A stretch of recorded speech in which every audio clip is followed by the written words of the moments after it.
verdadera historia sobre María Magdalena, la esposa de Jesús, y el Santo Grial descrita en el sagrado rollo nazareo del Camnio Esenio. Introducción a María Magdalena y el Santo Grial. Hermano Nazarías, sumo sacerdote de la Iglesia Esenia de Cristo.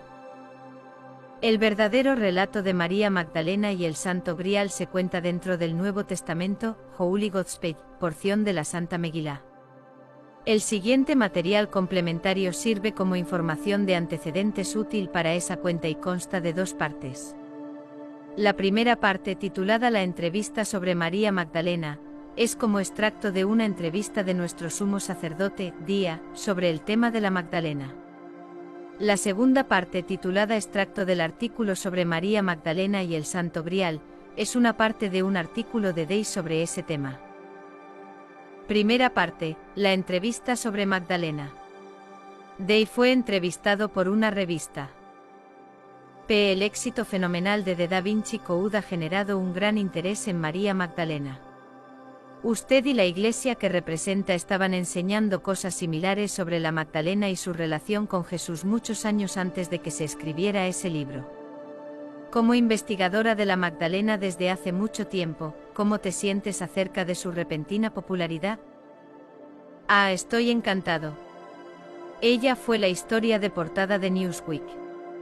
ABC News hizo un reportaje especial sobre ella. Y la versión cinematográfica de The Da Vinci Code fue bien recibida por el público para consternación de los críticos. Claramente su momento ha llegado. Las antiguas profecías dejan claro que su tiempo para ser redescubierta, y verdaderamente entendida, llegaría, y creo que hemos entrado en esa época. Usted ha sido un investigador serio de María Magdalena durante casi 30 años. ¿Cómo sucedió eso? ¿Qué te interesó en ella? De niña pequeña se me apareció en sueños y visiones. Aunque apenas fue mencionada en la Biblia, era mi personaje favorito. Luego, cuando tenía 17 años, conocí a un anciano maestro esenio de Alejandría, Egipto. Su nombre era Malaquías. Había venido a América para establecer una rama de la antigua orden esenia que él representaba. Esta orden esenia tiene un linaje que se remonta a antes de la escritura de la Biblia. Ayudé a Malaquías a establecer una comunidad monástica esenia en las montañas al este de San Diego. Estudié con él durante 7 años. Al graduarme de su escuela de misterios me dio varias tareas. Una de esas tareas fue investigar y publicar información perdida sobre María Magdalena. Pese que Malaquías le proporcionó varios rollos esenios arameos y hebreos que no habían sido publicados previamente en inglés. Usted ha participado en la traducción y publicación de esos pergaminos. Esos pergaminos incluyen alguna información previamente desconocida sobre María Magdalena. Absolutamente. De hecho, hay más información sobre la Magdalena en estos rollos que en la Biblia. Lo mejor de todo es que hay muchos dichos de la Magdalena. En ninguna otra fuente, incluida la Biblia, hay más de unos pocos dichos de María Magdalena. Lo más significativo es que estos rollos describen a la Magdalena no simplemente como un seguidor de Jesús, sino como su eterna consorte y ceo Mesías. Eso suena a herejía. Estás sugiriendo que María Magdalena era igual a Jesús. ¿Qué quieres decir con el término ceo Mesías? Ella era absolutamente igual a Jesús. En los rollos recién traducidos, ella se llama la Señora Cristo y Jesús, cuyo verdadero nombre era Yahshua, se llama el Señor Cristo. Viajaron juntos y ella fue ceo maestra con Jesús. Por supuesto, eso no sentó bien a la mayoría de la población en ese entonces, ya que la era extremadamente patriarcal.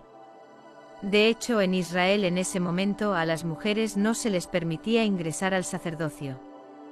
La única excepción fue la orden nazarean de esenios, que incluía a las mujeres en el sacerdocio y afirmaba tanto un dios como una diosa. Los rollos del Mar Muerto no mencionan que los esenios tenían sacerdotisas. De hecho, algunos de los rollos del Mar Muerto son tan patriarcales como la Biblia. Si los esenios creían en una diosa y tenían sacerdotisas, ¿por qué no se menciona eso en los rollos del Mar Muerto? Esto se debe a que casi ninguno de los rollos del Mar Muerto publicados fue escrito por los esenios. De hecho, la palabra esenio no aparece en ninguno de esos pergaminos. Cuando esos rollos fueron descubiertos por primera vez en 1947, los estudiosos pensaron que eran la biblioteca perdida de los esenios. Esa teoría se basaba únicamente en el hecho de que 3 escritores antiguos habían descrito una secta esenia que vivía en la costa occidental del Mar Muerto. Entonces, cuando esos rollos fueron descubiertos en cuevas en la costa occidental del Mar Muerto, se teorizó que podrían haber sido escritos por los esenios. Pero ha demostrado que no es así. No solo ninguno de esos rollos menciona a los esenios, sino que la ubicación en la que fueron descubiertos ni siquiera es la región que los antiguos escritores vincularon a los esenios. Los antiguos escritores dijeron que los esenios vivían en acantilados sobre Engedi en la costa occidental del Mar Muerto. La ubicación de Qumran donde se encontraron los rollos del Mar Muerto no son los acantilados sobre Engedi.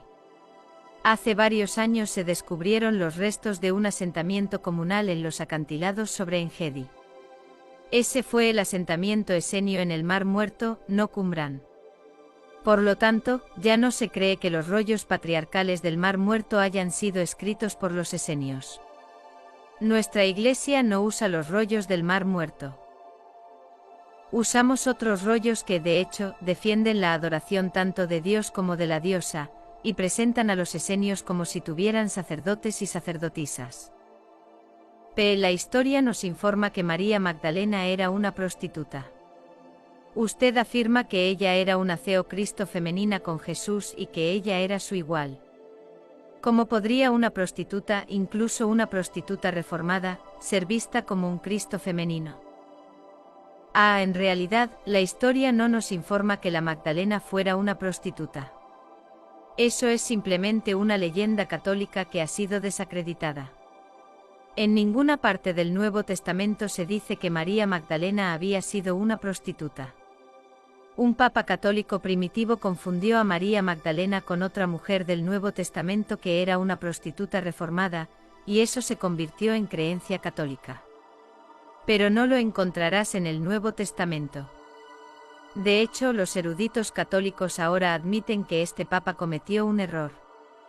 El Nuevo Testamento dice que Jesús echó 7 demonios de ella. Pero nuestros rollos dicen que Jesús arrojó 7 demonios de María Magdalena, no de ella. Esa palabra hace una gran diferencia. En nuestro Nuevo Testamento esenio, 7 hombres poseídos por demonios habían saltado María Magdalena, con la intención de violarla. Jesús vino en su defensa, arrojando a los hombres de ella. También es importante tener en cuenta que la palabra hebrea por la cual los esenios designaron a sus sacerdotisas fue kedusá, que literalmente significa santidad femenina, o mujer santa. Mientras que la secta nazarea de esenios permitía a las mujeres en el sacerdocio, el judaísmo convencional no lo hizo y condenó a los esenios por esta práctica. Por lo tanto, en el judaísmo dominante el término kedusá se convirtió en un insulto negativo, que significa ramera. La idea es que cualquier mujer que ingresó al sacerdocio no era una ramera buena. En fuerte concordancia con la Biblia, ambos significados se dan para la palabra hebrea kedusá: 1. Santa devota femenina, 2. Ramera. Así, vemos de dónde viene la confusión con respecto a María Magdalena. Su título como sacerdotisa esenia. Kedusá se convirtió en un insulto negativo que significa ramera, simplemente porque el judaísmo dominante pensó que era terrible para las mujeres ingresar al sacerdocio. En pocas palabras, María Magdalena nunca fue una prostituta. Sus rollos esenios retratan a María Magdalena como una Cristo femenina con Jesús, e indican que ella fue víctima del sesgo patriarcal y antifemenino de esa época.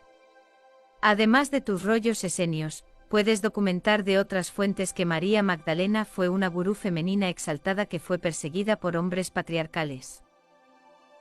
Sí, absolutamente. De ninguna manera me limito a los pergaminos esenios para apoyar mis afirmaciones. Hay muchos manuscritos antiguos que apoyan mis teorías. Pondré algunos ejemplos. En el Evangelio gnóstico de Felipe leemos, en cuanto a Sofía, griego para santa sabiduría. Espíritu Santo, es la madre de los ángeles y la consorte del Señor, María Magdalena. El Señor la amaba más que a todos los demás y solía besarla a menudo en sus labios. // y mayor que el mismo texto informa que alguien le preguntó a Jesús acerca de su relación con la Magdalena. Jesús respondió, grande es el misterio del matrimonio, porque sin ella el mundo no existiría. La palabra griega que se traduce al inglés como consort implica una pareja romántica y a menudo se traduce como esposa. Con respecto a mi afirmación de que la Magdalena fue perseguida por varones patriarcales, considere el siguiente extracto del Evangelio gnóstico de María Magdalena, del cual solo han sobrevivido un par de páginas. La configuración de este extracto es la siguiente. Es poco después de la crucifixión de Jesús, y la Magdalena, su verdadera sucesora, acaba de pronunciar un discurso místico a los discípulos reunidos. Entonces Pedro, hablando en nombre de la mayoría de los discípulos varones, declara, debemos creer que ella sabe más sobre las cosas espirituales que nosotros. ¿Debemos creer que el Señor comisionó a una mujer para que llevara sus misterios al mundo? Debemos ahora dirigirnos a ella y escucharla como lo hicimos con el Señor. ¿Realmente la prefería a ella para ese papel sobre nosotros? // y mayor que podría dar muchos otros ejemplos que ilustran el hecho de que varios manuscritos antiguos apoyan la teoría de que la Magdalena era una figura femenina de Cristo, y que fue perseguida por hombres patriarcales. El Código da Vinci retrata a María Magdalena como la esposa de Jesús. ¿Está de acuerdo con eso? Si es así, ¿dónde se separa la empresa con The Da Vinci Code? ¿O estás de acuerdo con todo eso? Sí, Jesús y María Magdalena se casaron. En los rollos esenios, Jesús y María Magdalena son la pareja que se casó en Caná, donde Jesús convirtió el agua en vino. En su libro Bloodline of the Holy Grail, Laurence Gardner proporciona evidencia convincente de que la Iglesia Católica más tarde eliminó todas las referencias al matrimonio de Jesús con la Magdalena. Uno de los puntos que hace es que era la costumbre hebrea en los tiempos bíblicos que el novio proporcionara el vino para la boda. Él señala correctamente que en la historia del Nuevo Testamento sobre las bodas de Caná, la gente esperaba que Jesús proporcionara la abundancia de vino, lo que demuestra que él era el novio. Cuando la Biblia fue editada para eliminar todas las referencias al matrimonio de Jesús y María Magdalena, se perdieron ese pequeño detalle. ¿Esa es la pistola humeante? Por lo tanto, estamos de acuerdo con la representación del Código da Vinci de Jesús y la Magdalena como casados. Sin embargo, no estamos de acuerdo con todo en el libro. Por ejemplo, en su esfuerzo por redescubrir al Jesús histórico, el libro intenta despojarlo de su divinidad. Allí nos separamos de The Da Vinci Code. Creemos que tanto Jesús como María Magdalena eran avatares o encarnaciones divinas. Él fue y es el Señor Cristo, ella fue y es la Señora Cristo. Si Jesús y María Magdalena estaban casados, tuvieron hijos. Jesús y María Magdalena tuvieron un hijo juntos, un hijo. Y justo después de la crucifixión, la Magdalena adoptó a una niña, Sara, cuyos padres habían sido asesinados. Sara creció para ser la escribana nazarea que escribió las enseñanzas de Jesús y María Magdalena. Con respecto al hijo, los rollos esenios incluso nos dicen cuándo fue concebido. ¿Recuerdas la historia del Nuevo Testamento sobre la última noche en el jardín de Getsemaní? Esa fue la última noche antes del arresto de Jesús y el posterior juicio. Se nos dice que ninguno de los discípulos pudo permanecer despierto con él esa noche, todos tenían demasiado sueño. Pero en la versión esenia, hubo uno que se quedó despierto con él esa noche, su esposa y CEO Mesías, María Magdalena. Y fue entonces cuando concibieron a su hijo. Lo hicieron con el pleno conocimiento de que Jesús estaba a punto de ser arrestado y ejecutado. Querían preservar su semilla. Y ese hijo de Jesús y María Magdalena es conocido hoy como el Santo Grial. Acabas de lanzar una bomba. ¿No se suponía que el Santo Grial era una copa? ¿Puedes dar más detalles? Todos hemos oído hablar del Santo Grial. La mayoría piensa en ella como una copa que contenía la sangre de Cristo derramada sobre la cruz. Se decía que esta copa contenía el abucheo de Cristo y tenía poderes místicos. Pero considere lo siguiente, ¿no sería un hijo de Jesús y la Magdalena un vaso lleno, literalmente, con la sangre de Cristo? Las historias más antiguas del Grial lo llaman por el nombre sangreal, que significa sangre real. Y todas las primeras leyendas del Grial se refieren a la familia del Grial. En un texto antiguo llamado Perlesvaus, el Grial consiste en una secuencia cambiante de imágenes, la primera es un rey coronado crucificado, la segunda es un niño. Los rollos esenios incluso nos dan el nombre del hijo de Jesús y María Magdalena, su nombre era Jevilla. ¿Y adivina lo que Jevilla significa en hebreo? Copa. Sabemos que Jesús fue crucificado, pero ¿qué fue del resto de la familia del Grial? ¿A dónde llevó María Magdalena al niño del Grial y a su hija adoptiva? Después de dar a luz a su hijo, Jevilla, la Magdalena lo llevó a él y a Sara a Francia. Hay mucha evidencia para apoyar la afirmación de que la Magdalena fue a Francia con el niño del Grial. En el cristianismo, hablan de tener una relación viva con Jesús. Con eso quieren decir que no es solo una figura histórica, sino un ser vivo que puede ser experimentado. ¿Te sientes así acerca de María Magdalena? Creo que tanto el Señor Cristo como la Señora Cristo son muy reales y se pueden experimentar aquí y ahora. Con respecto a la Magdalena, ha llegado su momento. El gran despertar del interés en ella afectará profundamente a nuestra cultura.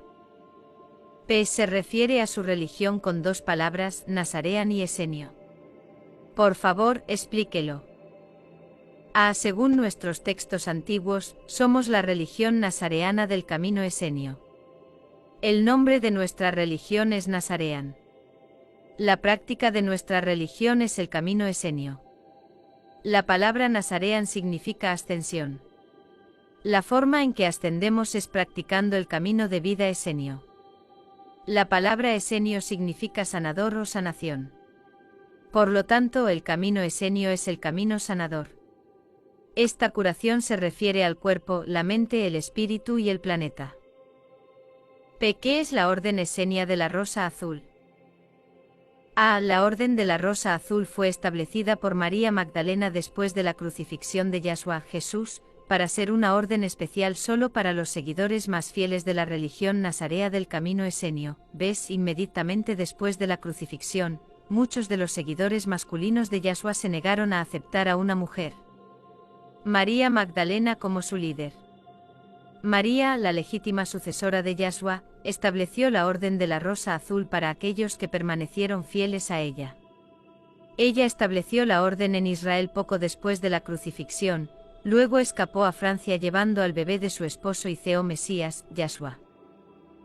¿De dónde viene la referencia a una rosa azul? ¿Por qué María Magdalena eligió ese nombre para la orden? En la noche en que Yahshua, Jesús, y Miriam, María Magdalena, concibieron a su bebé, el niño del Santo Grial le regaló su flor favorita, la rosa azul. La Magdalena llevaba la rosa azul en su cabello cuando concibió al niño del Grial. A la mañana siguiente Yahshua fue arrestado y 3 días después crucificado. Miriam guardó esa rosa, la secó y la usó en los rituales de iniciación de la orden. Esto era apropiado, ya que el círculo interno de iniciados dentro de esta orden se convierten en miembros de la familia del Grial y tienen una relación especial con el niño del Santo Grial. La Orden de la Rosa Azul es la orden establecida en el Jardín Esenio de la Paz, nuestra sede, y es la agencia responsable de la preservación y publicación de la Santa Megilá, la Biblia Nazarea del Camino Esenio. Sirvo como sumo sacerdote de la orden. Mi esposa, Neila, sirve como suma sacerdotisa de la orden. El nombre Neila fue dado al nacer significa, en sánscrito, rosa azul. Y su ascendencia es de la región de Francia donde la Magdalena vivió después de la crucifixión. Además, muchas de las parientes femeninas de Niles a lo largo de los siglos tenían las palabras Blue y Rose vinculadas a sus nombres.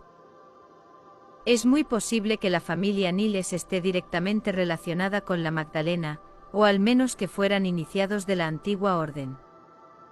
P. ¿Cómo se llega a ser miembro de la Orden de la Rosa Azul? A. Lo más importante es expresar interés en unirse. Si una persona nos hace saber que tiene un interés, le enviaremos información sobre la Orden de la Rosa Azul y cómo se puede participar. En el momento de esta entrevista, podemos ser contactados en cualquiera de las dos direcciones siguientes, al final de este artículo. Fin de la entrevista. Segunda parte. Extracto del artículo de día sobre María Magdalena y el Santo Grial. Lo anterior toca lo que iba a ser un tema principal de la vida de Miriam de Magdales, el rechazo por los hombres. Además de la Biblia nazarea, varios otros manuscritos antiguos atribuidos a los cristianos gnósticos se hacen eco de ese tema. Primero examinaremos extractos de esos textos gnósticos, luego regresaremos a la Biblia nazarea para la última palabra sobre ese tema. En el Evangelio gnóstico de Tomás, Pedro declara: esta vida que estamos viviendo, maestros espirituales viajeros, no es para mujeres. Despide a María. // y mayor que. En la Pistis Sofía Gnóstica volvemos a escuchar a Pedro sobre el tema de María Magdalena. Y Pedro comenzó adelante y le dijo a Jesús: mi Señor, no soportaremos a esta mujer, porque ella aprovecha la oportunidad de hablar de nosotros al disuadir muchas veces. / y mayor que. Vemos arriba que Pedro no se sentía cómodo con tener a una mujer en un papel principal de habla, especialmente en lo que respecta a asuntos espirituales. A Pedro no le importaba que Jesús hablara largos discursos, pero no apoyaba que la Magdalena lo hiciera. Tampoco Pedro se sentía cómodo con la noción de una mujer que vive la vida de una maestra espiritual viajera.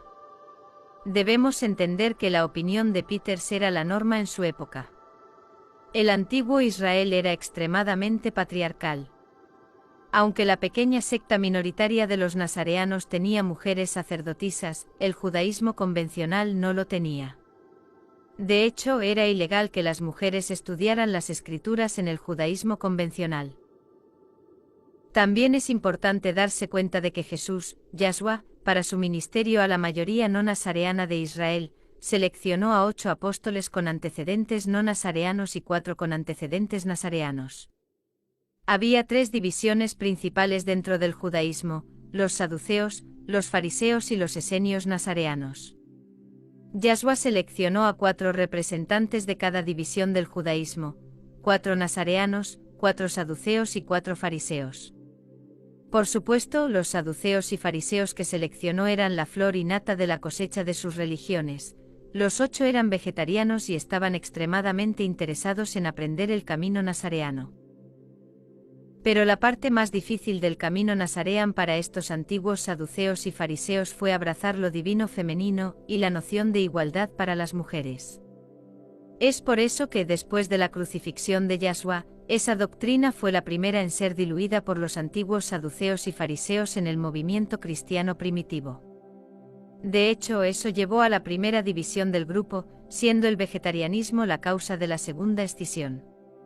Abordaremos eso con más detalle más adelante en este artículo. Pero ahora consideremos los comentarios anti-Magdalena de Pedro en otro manuscrito gnóstico, el Evangelio de María Magdalena. Muy pocos versículos del Evangelio gnóstico de María Magdalena han sobrevivido. Los pocos versos que sobrevivieron son parte de los rollos de Nag Hammadi descubiertos en Egipto en 1945.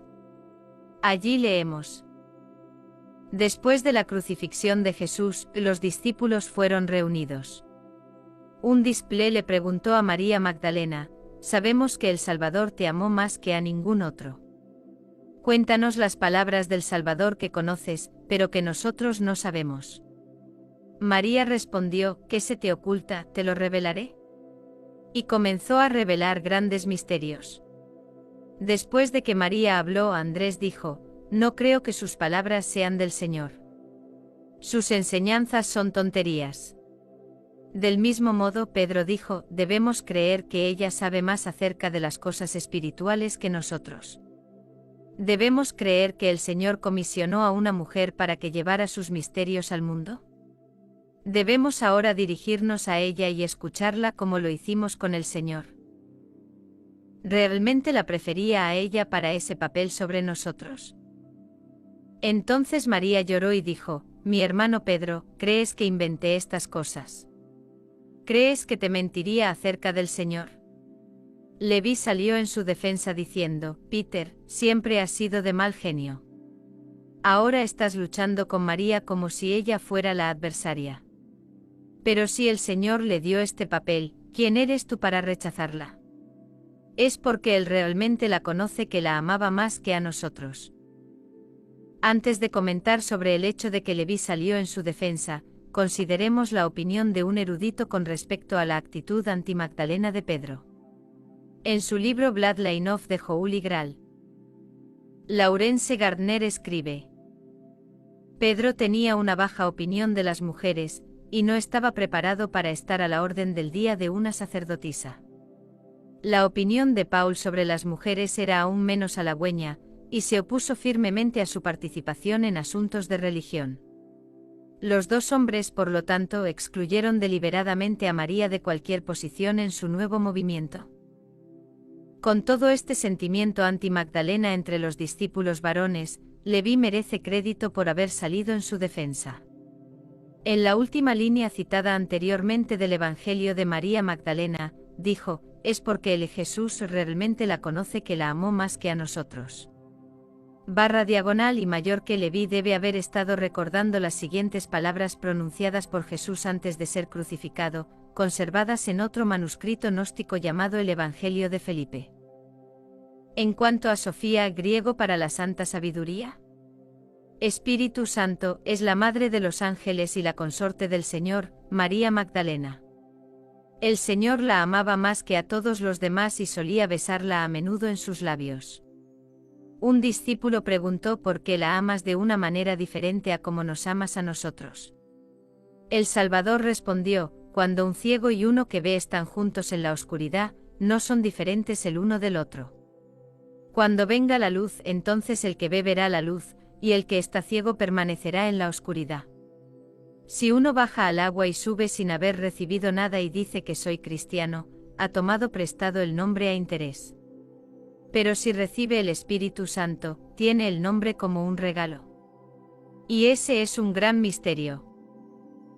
Aún mayor es el misterio del matrimonio, porque sin ella el mundo no existiría. En los versículos anteriores se afirman varias cosas. 1. El Espíritu Santo es la madre de los ángeles y la consorte del Señor, María Magdalena. 2. Jesús amó a María Magdalena de una manera diferente a la que amaba a los demás, a menudo besándola en sus labios. 3. Jesús afirma en forma de un dicho místico, que solo aquellos con ojos que pueden ver la luz, iniciados avanzados, entienden verdaderamente su relación con María Magdalena.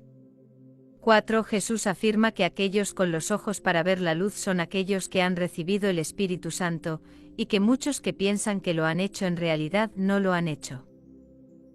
Han pasado por los movimientos del bautismo, pero en realidad no han experimentado el misterio del bautismo que implica recibir el Espíritu Santo. Porque si lo hubieran hecho ciertamente sabrían quién es María Magdalena, ya que ella es el Espíritu Santo.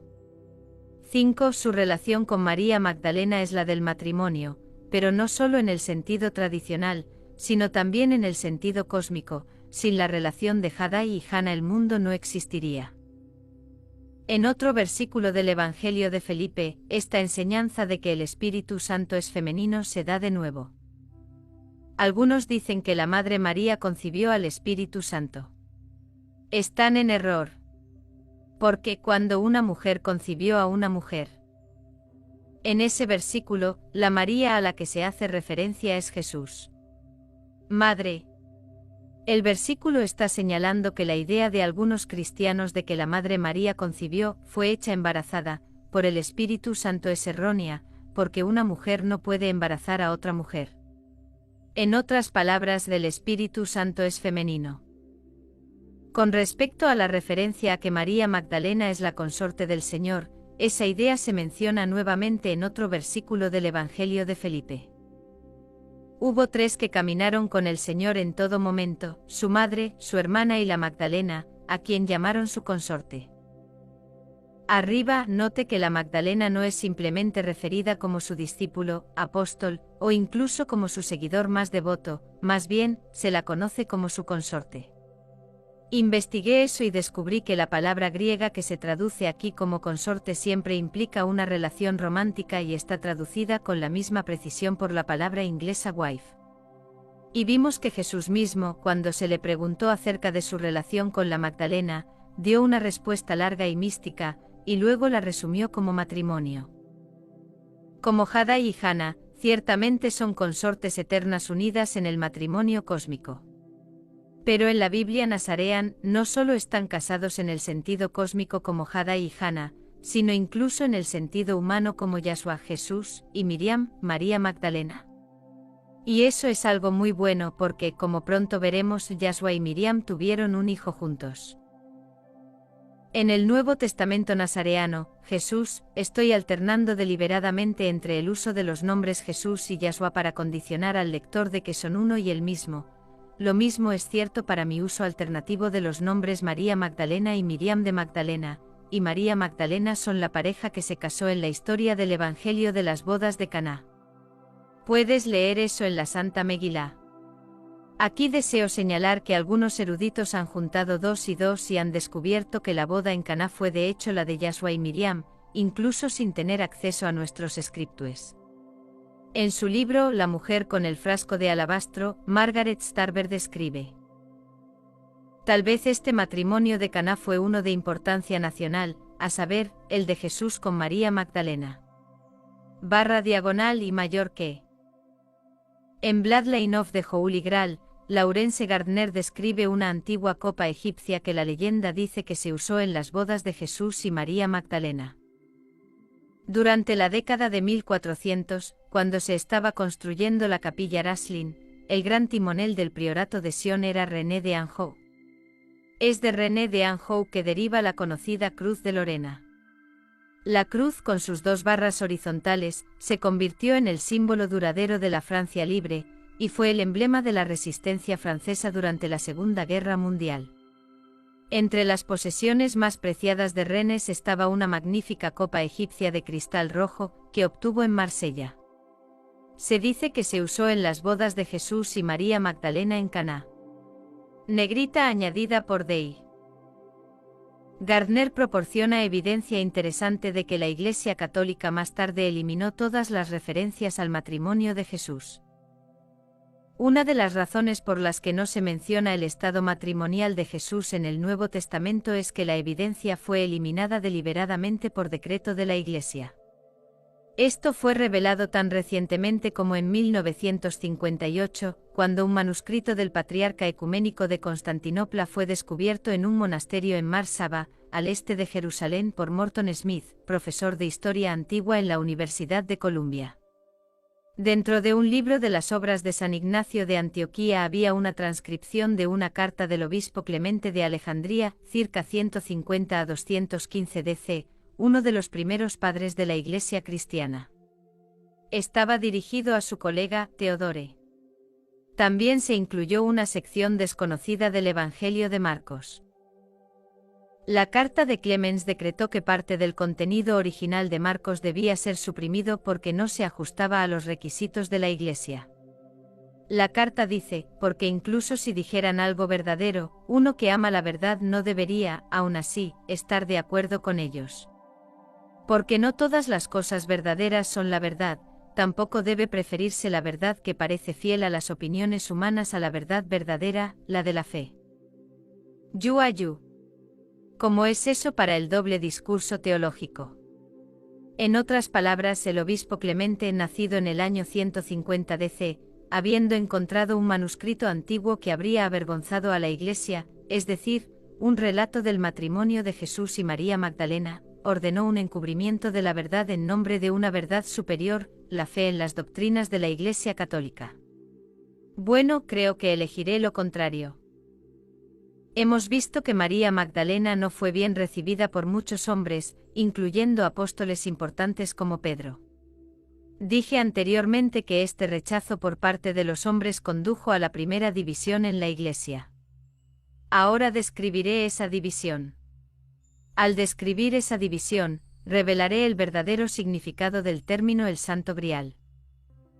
Según la Biblia Nazarean, Yahshua y su esposa / compañera de trabajo Miriam, al darse cuenta de que iba a ser asesinado, eligieron concebir un hijo.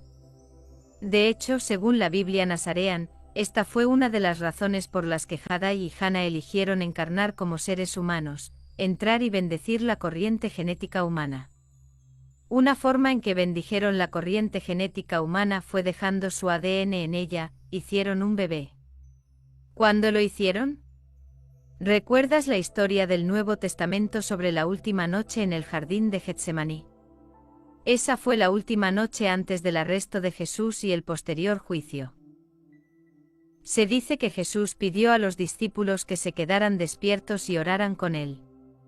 Pero por más que lo intentaran, ninguno de ellos podía permanecer despierto. Todos se durmieron y lo dejaron orar solo. Bueno, en la Biblia Nazarea, hubo uno que se quedó despierto con él esa noche. María Magdalena. No con ningún tipo de lujuria negativa, sino en profundo amor concibieron un hijo. Este niño era el vaso mismo de la sangre de Cristo. El niño del Grial. Todos hemos oído hablar del Santo Grial. La mayoría de nosotros pensamos en el Grial como una copa que contenía la sangre de Cristo. La leyenda nos dice que José de Arimatea llenó una copa con la sangre que Jesús derramó sobre la cruz. Esa copa, el Santo Grial, sostenía la presencia de Cristo y tenía poderes místicos. Pero considere lo siguiente, ¿no sería un hijo de Jesús y la Magdalena un vaso lleno de la sangre de Cristo?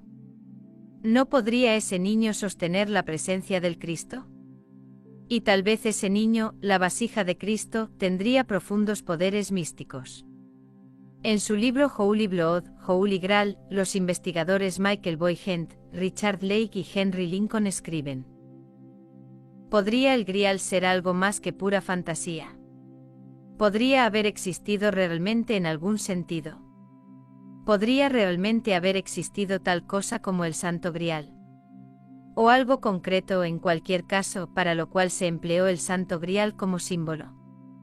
Generalmente se asume que el Santo Grial se relaciona de alguna manera con Jesús.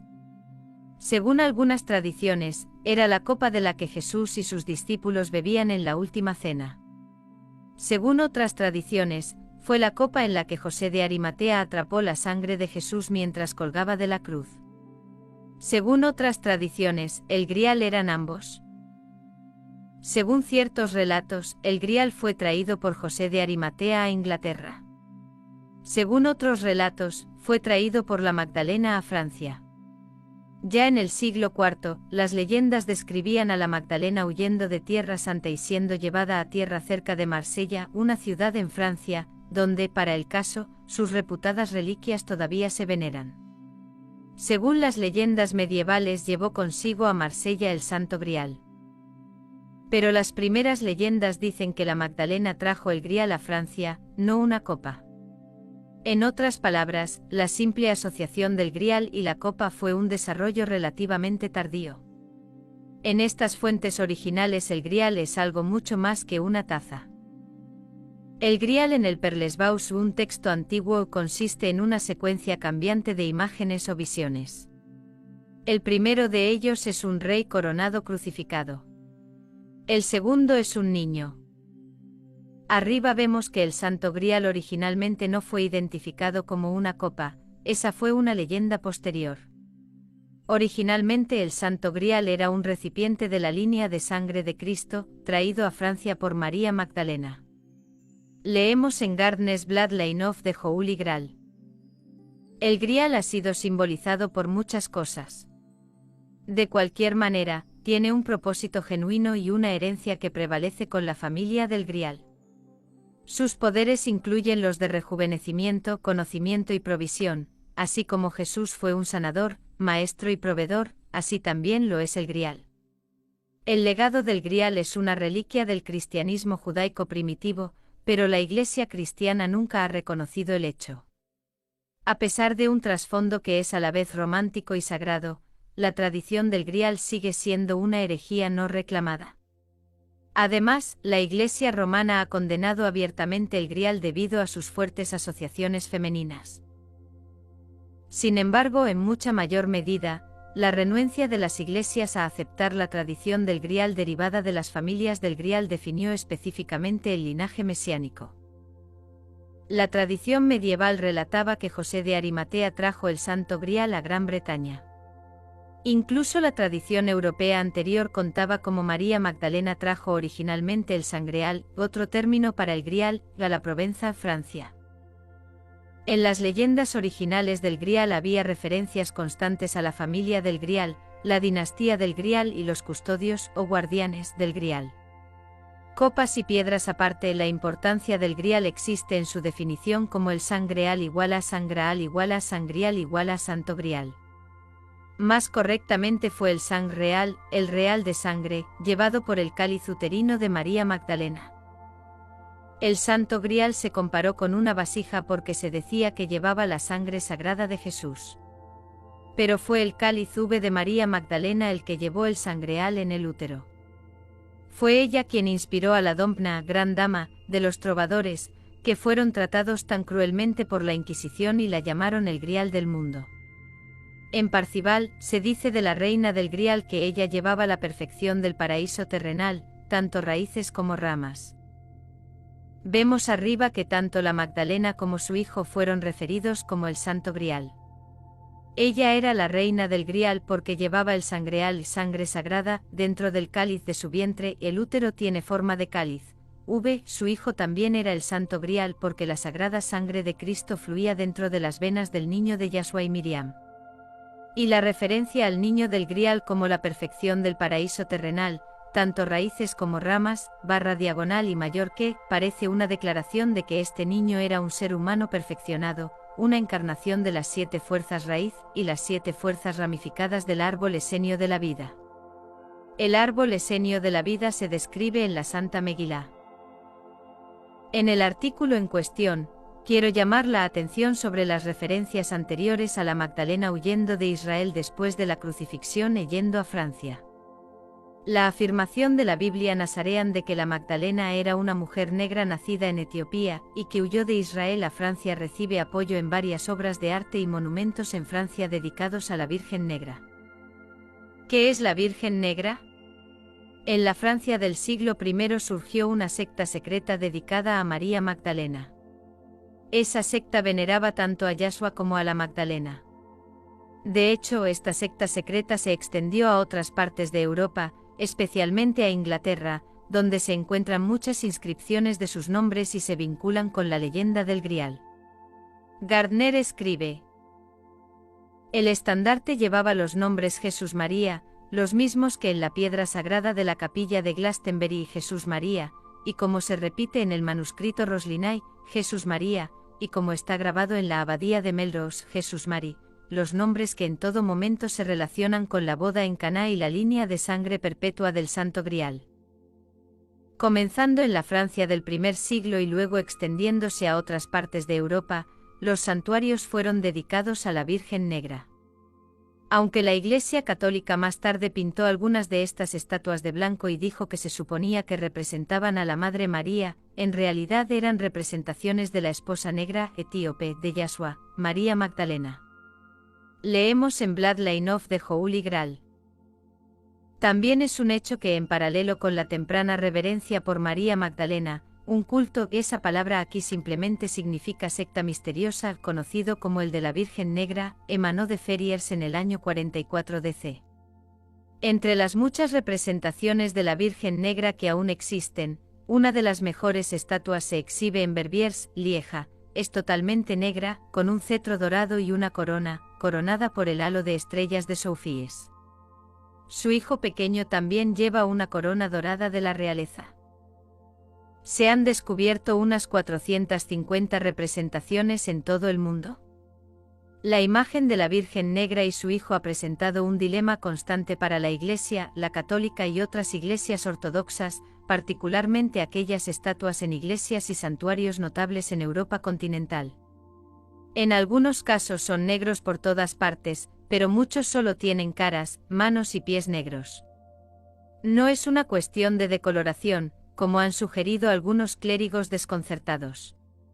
Algunos han sido sobrepintados en tonos de carne pálida para ajustarse a la representación estándar de Madonna, algunos simplemente han sido eliminados de la mirada pública por completo.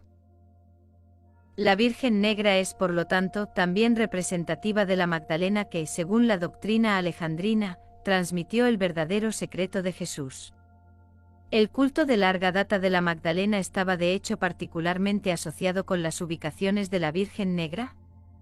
Sofía, es decir, el Espíritu Santo de la divina sabiduría femenina, fue considerada encarnada como el Espíritu Santo en la Reina María Magdalena.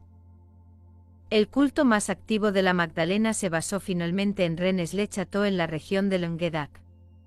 En otras partes de Francia había muchos santuarios establecidos para Santa María de Magdalena, en francés Santa María Magdalena. Estos incluyeron su lugar de entierro en San Máximo, donde su tumba de sepulcro y alabastor estaban custodiados por monjes casintados desde principios de los años 400. Un antiguo relato de María Magdalena y su séquito llegando a Francia desde Israel por mar se conserva en Raban Mars la vida de María Magdalena. Favorecidos por un viento del este, viajaron a través del mar Mediterráneo. Luego, felizmente cambiando de rumbo, llegaron a la ciudad de Marsella, en la provincia de Vienne, donde el río Ródano se encuentra con la costa. El viaje de María Magdalena y sus compañeros a Francia se conmemora en varias formas de arte francés temprano, incluyendo la canción, Gardner escribe. Las bibliotecas de París contienen una serie de manuscritos antiguos incluso más antiguos que Mars, algunos de los cuales dan testimonio del mismo periodo de la vida de María. Su misión en Provenza, un lugar en Francia, se menciona específicamente en un himno de los años 600. Cerca de la actual nave principal hay los restos de una escultura que muestra a María y sus compañeros en el mar. El ejemplo más importante es quizás el que se ha expuesto en la iglesia del siglo IX de Les Saints-Maries, una pintura de Henry de Watermaris. ¿Representa? Llegada de Marías en un barco frente a la costa de la Provenza. Otra imagen famosa en líneas similares es de Sea Boía de Lucas Moser. Claramente el hecho de que María Magdalena y su niño del Grial llegaran a Francia en barco fue conmemorado por el pueblo de Francia mucho antes de que la Iglesia Católica llegara a Francia e intentara encubrirlo. Después de que comenzó el encubrimiento, algún manifestante desconocido aparentemente intentó recordarle a la gente la verdad. Gardner informa. En 633 un misterioso pequeño barco navegó en el puerto de Boulogne-sur-Mer en el norte de Francia. No había nadie a bordo, solo una estatuilla de 3 pies de la Virgen Negra y el Niño, junto con una copia de los Evangelios en siríaco. Dondequiera que el barco había venido, causó un gran revuelo a su llegada. La extraña Virgen conocida como Nuestra Señora de la Santa Sangre, se convirtió en la insignia de la Catedral de Notre Dame, un objeto de considerable veneración hasta que fue destruida. Una cueva en Francia donde María Magdalena iba a menudo a meditar, se llama Cueva de Marías de la Soledad, se convirtió en un lugar venerado. Se encuentra en la Sainte-Baume. Se dice que vivió cerca de esa cueva durante muchos años. Se dice que murió en el año 63 DC en Aix-en-Provence. Sin embargo, fuentes nazareanas indican que murió en un viaje misionero fuera de Francia. Es muy posible que después de haber sido asesinada fuera de Francia, sus restos hayan sido devueltos a Francia. Aunque la mayoría de la humanidad rechazó a la Magdalena, un pequeño grupo de discípulos la aceptó. Parece que fue mejor recibida en Francia que en Israel. Francia tenía una antigua tradición, aunque pagana, de creer en una diosa y significativamente, la gente estaba familiarizada con las sacerdotisas paganas y no estaba tan sorprendida por una maestra espiritual. Pero una vez que la Iglesia Católica llegó a Francia, reinterpretaron las leyendas de la Magdalena para que se ajustaran al dogma católico, incluso tratando de pintarse la cara de blanco. El dogma católico no tiene lugar para una esposa e hijo de Jesucristo. De hecho, para desacreditar a la Magdalena, ¿la Iglesia Católica la calificó de prostituta reformada? Eso no fue difícil de hacer, ya que el judaísmo dominante ya había etiquetado a todas las sacerdotisas nazareas como rameras. El significado principal de la palabra hebrea Kedesá es mujer santa. Los nazareanos usaron esa palabra para referirse a sus sacerdotisas. Pero el culto sacrificial era tan patriarcal que hicieron ilegal que las mujeres incluso leyeran las escrituras, calificaron a cualquier mujer que se atreviera a llamarse a sí misma una ramera Kedesá. De hecho, con el tiempo, la palabra Kedesá en realidad tomó el significado secundario de prostituta. Hoy en día, si buscas esa palabra en Strong's Bible Concordance, uno de los significados enumerados es prostituta del templo, a pesar de que es simplemente la palabra hebrea para santo Kedes, con la terminación femenina, ad adjunta. Con respecto a los 7 demonios que el Nuevo Testamento informa que Jesús echó de María Magdalena, las escrituras nazareas informan que los echó de ella. En el relato nazareano, la Magdalena fue asaltada por 7 hombres poseídos por demonios que intentaron violarla y dañarla. Jesús vino en su defensa, arrojando a los hombres fuera de ella. Así vemos como con un pequeño giro de una palabra, reemplazando la palabra con la palabra fuera, los falsos escribas hicieron que sonara como si María estuviera llena de demonios. La Iglesia Católica descubrió que la creencia en lo divino femenino era tan fuerte en algunas de las tierras paganas que conquistaron que necesitaban proporcionar algún tipo de reemplazo para las diosas paganas. Así se convirtieron en la Madre de Jesús. Madre María en un objeto de devoción.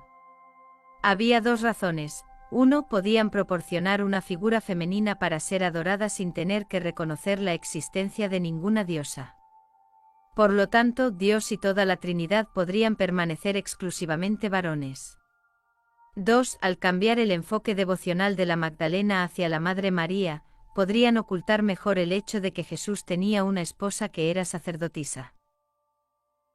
La Iglesia Católica prohíbe a las mujeres ingresar al sacerdocio, por lo tanto, si se supiera que la esposa de Jesús era una sacerdotisa nazarea, sería difícil justificar su política antisacerdotisa. La actitud antisacerdotisa de la Iglesia Católica se deriva del hecho de que el verdadero fundador del catolicismo no es Jesús sino el apóstol Pablo. Cuando María Magdalena fue rechazada por la mayoría de los seguidores de Jesús después de la crucifixión, ella y algunos que permanecieron leales escaparon de Judea hacia Francia. ¿Por qué se fue? El gobierno romano y los funcionarios judíos querían matarla, y ella quería que su bebé por nacer sobreviviera. Con ella fuera del camino, Pedro fundó una forma judía de cristianismo que preservó las enseñanzas vegetarianas de Jesús, pero abandonó el aspecto divino femenino. Pedro, habiendo sido un converso del judaísmo patriarcal dominante, creía que estaba haciendo lo correcto.